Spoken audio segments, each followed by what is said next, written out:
My parents have always favored my cousin over me. During my engagement dinner, they announced they were paying for his world tour instead. I whispered, "What about me?" And Mom laughed, "You should be grateful you're even invited." I quietly left, but the next day I stole the spotlight in a way no one expected. At my engagement dinner, my parents humiliated me by publicly announcing they were funding my cousin's dream world tour instead of contributing anything to my wedding. When I asked what about me, my mom literally laughed in my face. I left without a word. But the next day, I made a choice to stop playing the background character in my own life. This post is about how I finally stopped begging for love and started reclaiming my worth. I'm not overreacting, right? I asked Ellis quietly as we sat in the car outside my parents' house, hours after leaving our engagement dinner early. He shook his head slowly, his hand gripping mine, thumb brushing over my knuckles. No, Mara. That was. I don't even have a word for what that was. I wanted to cry, but the tears weren't there. Just a tightness in my throat and a dull heat building behind my eyes. Shock does that, I guess. Numbs the pain long enough for it to harden into something more permanent. This isn't a story about one night. This is about a lifetime of being invisible in my own family. I grew up in Asheville, North Carolina. If you've ever been, you know it's the kind of place people romanticize: mountains, breweries, art galleries tucked into brick alleys. It's beautiful. But no amount of mountain air makes you feel seen when the people who raised you act like you're just a placeholder in their lives. I'm an only child, but you wouldn't know it if you saw how my parents treated my cousin, Cyrus. He moved in when we were around 12. His mom, my dad's sister, died in a car accident. My parents took him in, and I got it. I really do. He needed stability. A home. We all grieved. But somewhere along the way, my parents just swapped me out. It was little things at first. Cyrus got the bigger room. His school plays got front row seats while mine got, "Sorry, sweetie, we're too tired after work." His C's were, "He's going through a lot," my A's were, "Well, we expect nothing less." I stopped showing them my report cards. They never noticed. By high school, the favoritism was obvious to everyone. Even my teachers noticed. I remember my English teacher once asked if Cyrus and I were twins, because we were in the same grade, and when I said no, she laughed and said, "Funny, he talks about your parents like they're his." Yeah. Funny. When we both turned 16, my parents gifted Cyrus a used Toyota Corolla. Me? I got a second-hand laptop for school, and a gentle reminder to be thankful. I always thought it would balance out one day. That eventually, they'd see me for who I was. Not the easy kid, not the filler between the drama and Cyrus's next crisis, but as someone worthy of the same love and pride they poured into him. It never happened.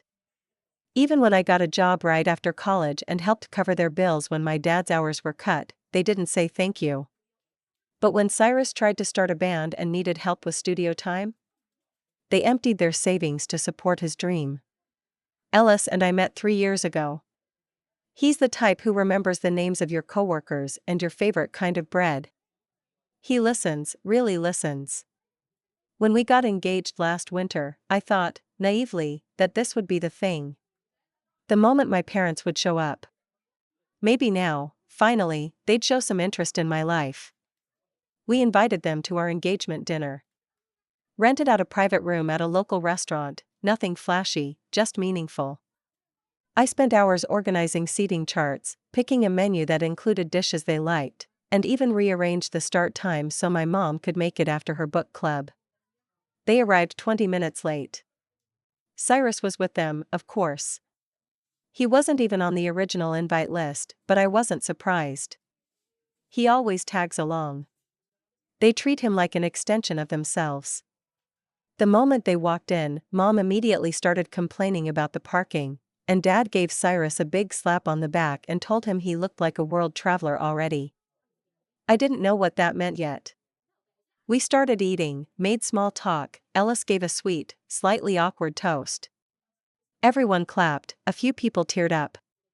For a fleeting second, I felt warm, seen. Then my mom tapped her wine glass with a spoon and stood. "We have some news, too," she said, all smiles. I looked up, smiling back.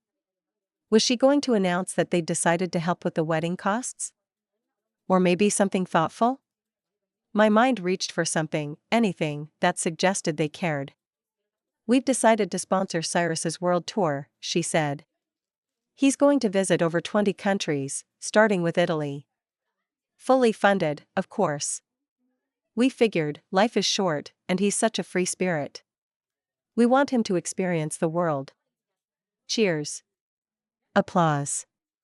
Laughter. I froze. I blinked. The room spun a little, but no one else seemed to notice. I leaned over and whispered, almost inaudibly, "What about me?" My mom heard me. She didn't lean in, didn't soften. She looked directly at me and laughed. Laughed. "You should be grateful you're even invited," she said, then turned back to the room and started describing Cyrus's planned route through Europe. I didn't say a word. I stood up and walked out. No one followed, not my parents, not Cyrus. Ellis came out maybe 10 minutes later. I was standing by the car, trying to breathe through the tightness in my chest. He didn't ask what I wanted to do. He just unlocked the door and said, "Let's go home." And that night, for the first time in my entire life, I realized I didn't want to keep waiting to be chosen. I didn't sleep that night. Ellis offered to stay up with me, and he did, he always does, but I barely spoke. I was stuck in this looping reel of every moment that had led up to this. Every birthday they forgot, every time Cyrus's name was spoken with pride while mine was overlooked. I thought the pain would feel sharp, but it didn't. It was dull, heavy. Like someone had piled 100 soaked blankets over me, each one thicker than the last. At 4 a.m., I got out of bed. I sat at the kitchen table in the dark with my laptop and opened a blank document. I had no plan, no idea what I was even doing. But something inside me, maybe anger, maybe grief, needed an outlet. So I started writing. I didn't write to them. Not really. I wrote everything I wished I could have screamed at that table, everything I had swallowed for 32 years. I wrote about how it felt growing up invisible. How I used to wait at the front window for them to come home from Cyrus's swim meets, holding my science fair ribbon, only to be told I should have aimed for first place. I wrote about how they never remembered my favorite flower, but had Cyrus's favorite pasta memorized down to the brand. I wrote about how when I was laid off during the pandemic and called my mom crying, the first thing she asked was, "Do you think Cyrus would have better luck if he applied there?" It poured out of me. 5 pages. No filter. And then, without planning it, I wrote one more sentence: "I won't be asking for your love anymore." I'd built a life without it, and now I see that was never a lack, it was freedom. It was the first time I truly meant it. By 8 a.m., I had printed the letter. I slipped it into a manila envelope.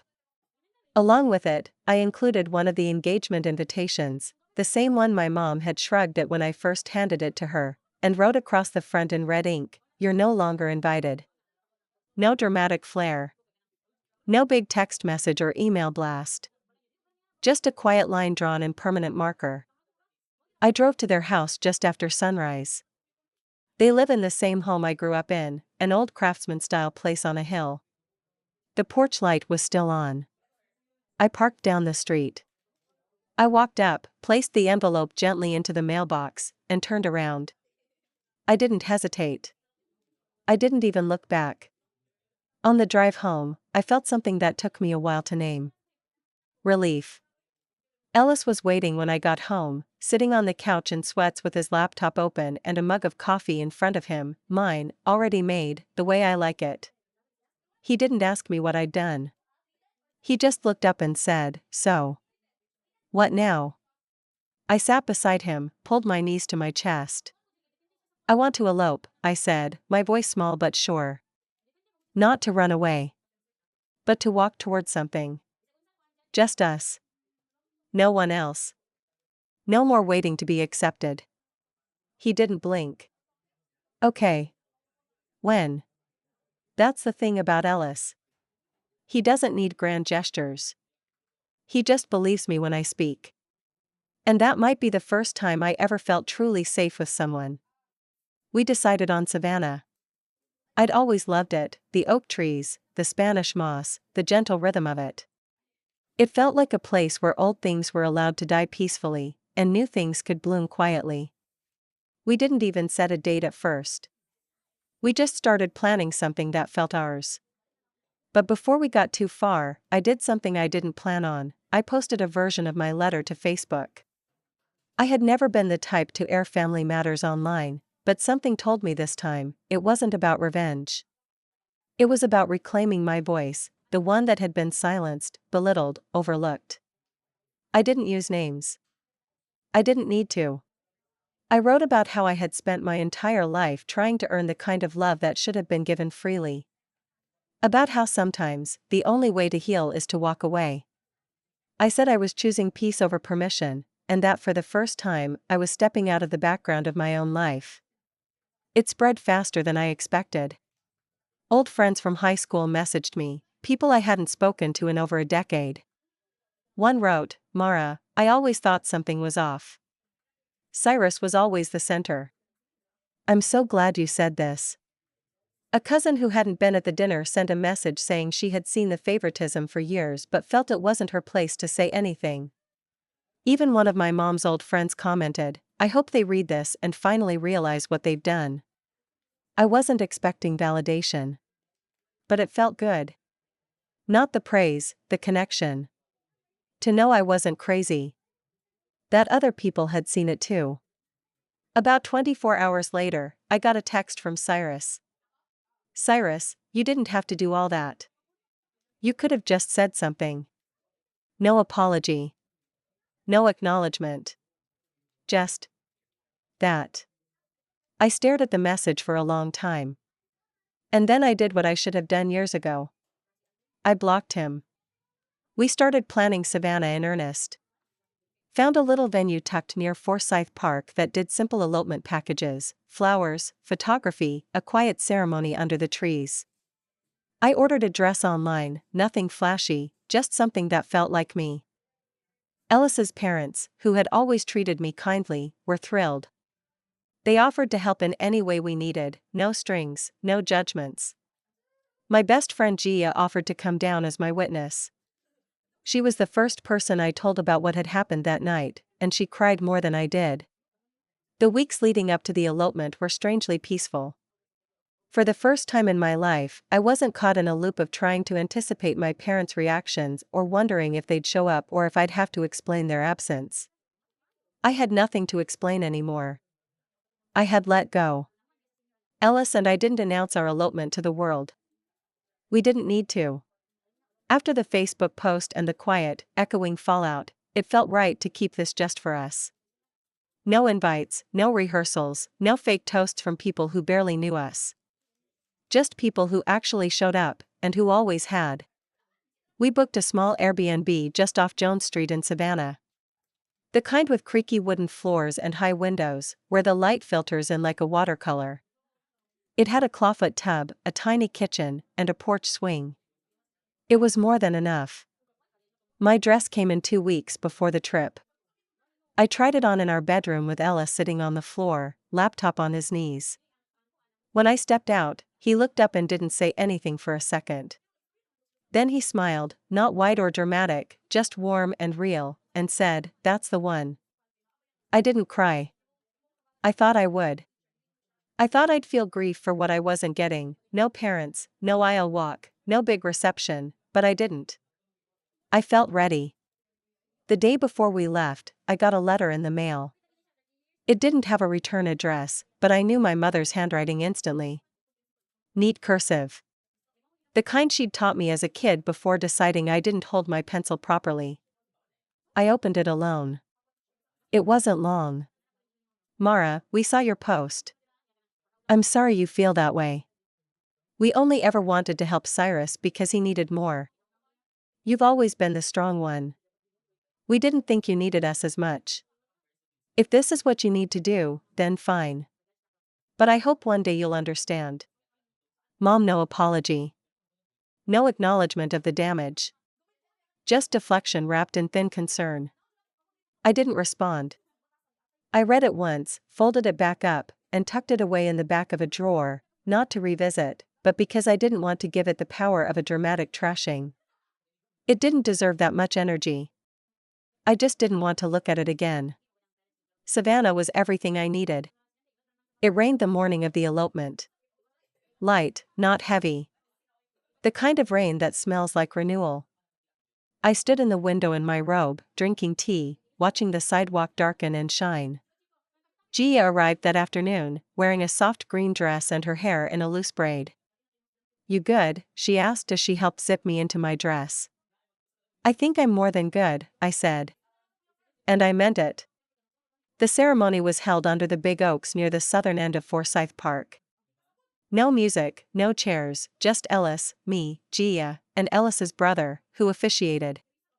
It was simple and perfect. We said our vows softly, hands shaking a little, with squirrels darting in the distance and Spanish moss swaying gently overhead. When it was over, we walked back down the path holding hands, not a single person clapping, just the rustle of leaves and our footsteps echoing in the early dusk. It was the opposite of the engagement dinner in every way. And it was the first time I truly felt like I had rewritten the script. That night, we had dinner at a tiny candlelit restaurant tucked behind an old bookstore. We ate roasted duck and wild mushroom risotto and split a bottle of wine that was probably too expensive, but it didn't matter. We toasted to us. To new chapters. There were no phone calls from my parents. No texts. No sudden messages of regret or last-minute flights. I didn't expect any, and I wasn't waiting. But something strange happened the next day. I was checking my email, flipping through confirmation receipts for Airbnb and our photographer, when I noticed a new message in my inbox from someone I hadn't thought about in years. It was from Amelia, an old family friend. One of those people who was always around growing up, always at holiday parties, always sitting next to my mom on the couch with a wine glass and that knowing smirk. Subject line, "Just read your post." I almost didn't open it. But curiosity won out. "Mara, I hope it's okay that I'm reaching out. I read what you wrote. I know it probably wasn't meant for people like me, but I just wanted to say, I saw it. I saw all of it, for years. Your mom would joke sometimes about you being too self-sufficient or the boring one, and it always rubbed me wrong. I wish I had said something then. I didn't realize how deep it ran. You deserved better. You still do. And I hope your wedding, however you chose to do it, was beautiful." Amelia, I read it 3 times. I didn't reply right away. I just sat there, stunned that someone had seen. Someone who had been in the room all those years and who now, too late, but still, was saying something. It was like finding a small, unexpected window in a locked room. We got back from Savannah on a Wednesday. The house was just as we left it, a half-full laundry basket in the hallway, a stack of unopened mail on the kitchen table, Ellis's half-read paperback still sitting on the couch cushion. Everything is ordinary. Except we weren't the same. There was a quiet strength in the air between us. Not something loud or new, just something settled. I noticed it in the way Ellis made breakfast without asking how I wanted my eggs. The way I didn't hesitate to put my phone on silent for the entire day. We had made a decision. Together. And we'd seen it through. For the first time, it felt like we were living a life that belonged only to us. But peace, of course, doesn't last uninterrupted. 3 days after we returned, the phone rang. It was my dad. His name popped up on the screen, and for a second, I stared at it like it was in another language. I hadn't heard his voice in months. Not since the engagement dinner, when he'd mumbled something about Cyrus's spirit of adventure and clinked his wine glass without once looking at me. I didn't answer. He left a voicemail. I didn't listen to it right away. I just stared at the red notification dot and let it sit there while I made tea. When I finally did press play, his voice sounded older somehow. Weaker. Mara. It's Dad. I know you're angry. I'm not calling to fight. I didn't know it had gotten so bad. I read what you posted. Your mom didn't want me to call. Said it would make things worse. But I needed to say something. You didn't deserve to feel forgotten. I'm sorry. We were wrong. I was wrong. That's all I wanted to say. Okay. That was it. No asking to talk. No request for a call back. Just that. I replayed it once. Not because I was moved, though, maybe, a little. But mostly because it felt surreal. My dad has always been the silent one. A man of duty, not emotion. He did what Mom wanted, not out of fear, but habit. And here he was, breaking that habit. Even if it was late. Even if it was barely a crack. I didn't call back. Not because I was punishing him. But because I needed space. Space to figure out what I wanted, not just from them, but for myself. A few more days passed. Then the second wave hit.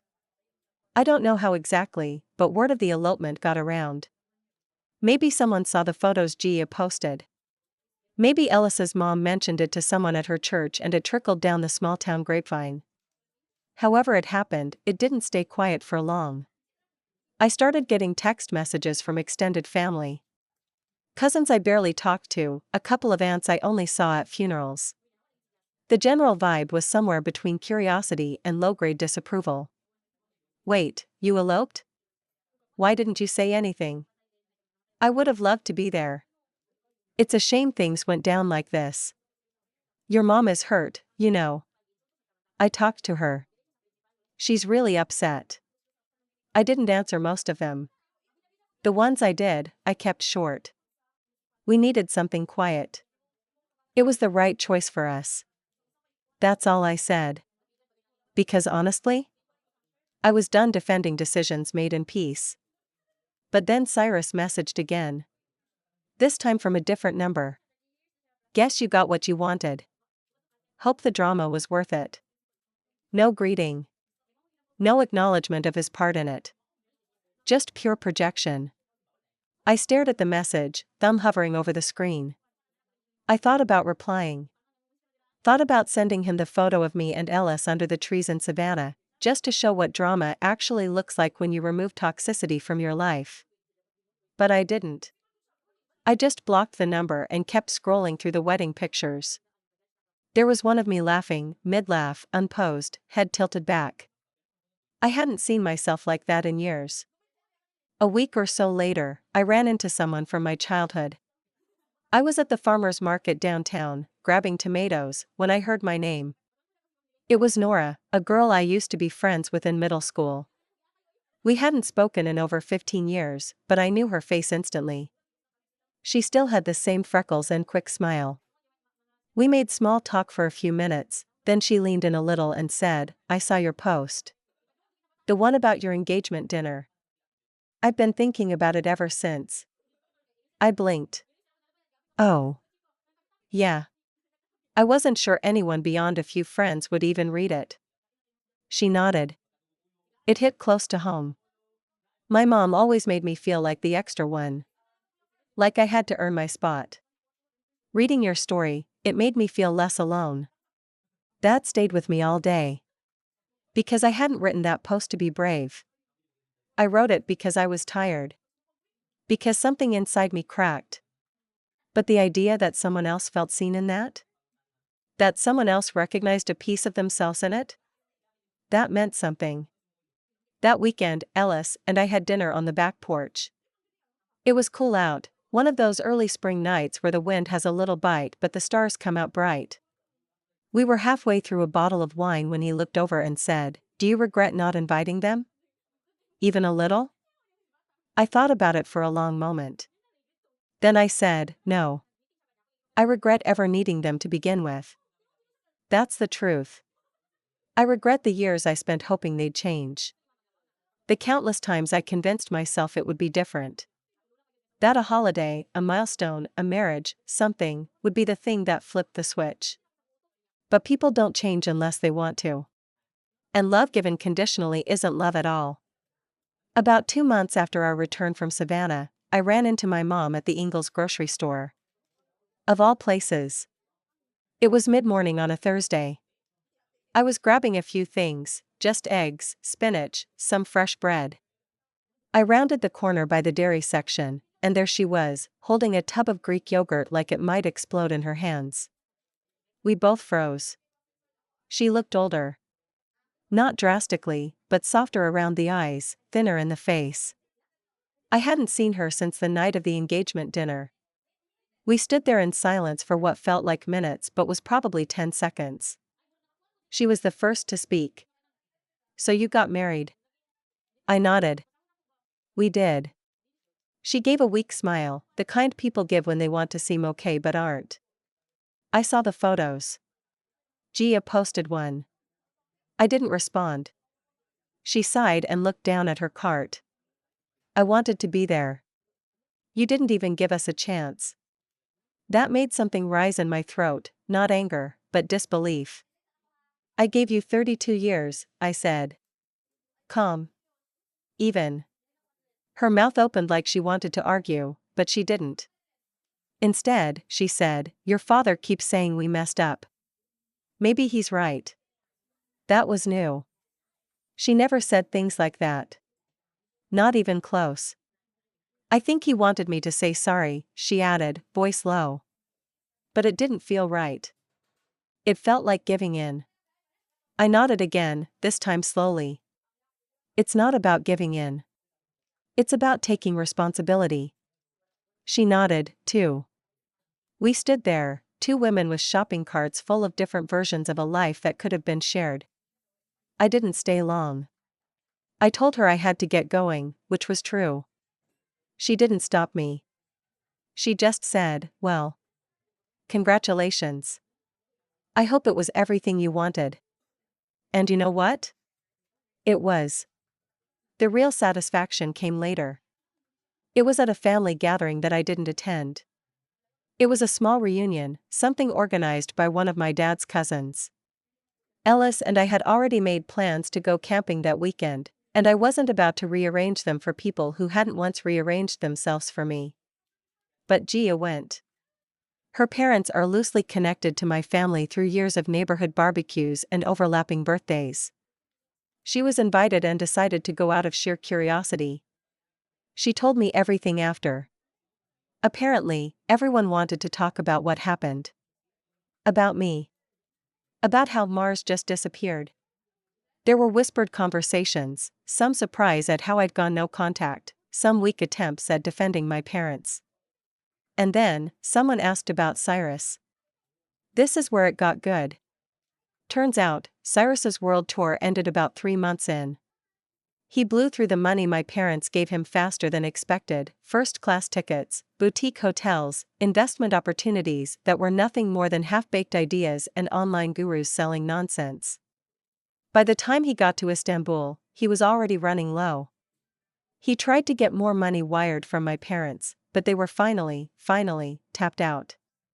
Dad's retirement fund had taken a hit from an unexpected expense, a leaky roof, and Mom, for once, said no. So Cyrus came home. And guess what? He moved back in with them. 33 years old, back in the house where he'd always been the center of attention, but this time a little older, a little more entitled, and, according to Gia's report, visibly bitter. At the reunion, Cyrus apparently spent most of the time sulking, complaining about how cutthroat the world is and how no one appreciates artists anymore. He even made a snide comment about my sob story Facebook post. Someone, I still don't know who, replied, loud enough for others to hear, "Well, it seems like Mara's doing just fine. She's happy. Married. Built a life without all this nonsense. Maybe she knew exactly what she was doing." Gia said it shut him up for the rest of the day. And here's the most satisfying part. About 6 months after that, I got a letter in the mail. Another one. But this one wasn't from my mom. It was from a woman named Carol, someone who used to work with my dad. She's retired now, but she and I had crossed paths a few times at holiday dinners when I was younger. She always struck me as sharp, observant. In the letter, she said this: "I've watched your parents talk endlessly about Cyrus over the years. I never understood how they couldn't see you standing right there, doing everything on your own, with grace and grit. When I saw your wedding photos, I smiled. Because I could see freedom in your face. I just wanted to tell you, some of us saw you. Even when they didn't." That letter lives in my desk drawer now. Not because I need the validation, but because it's proof that sometimes, quiet revenge is the best kind. Living well.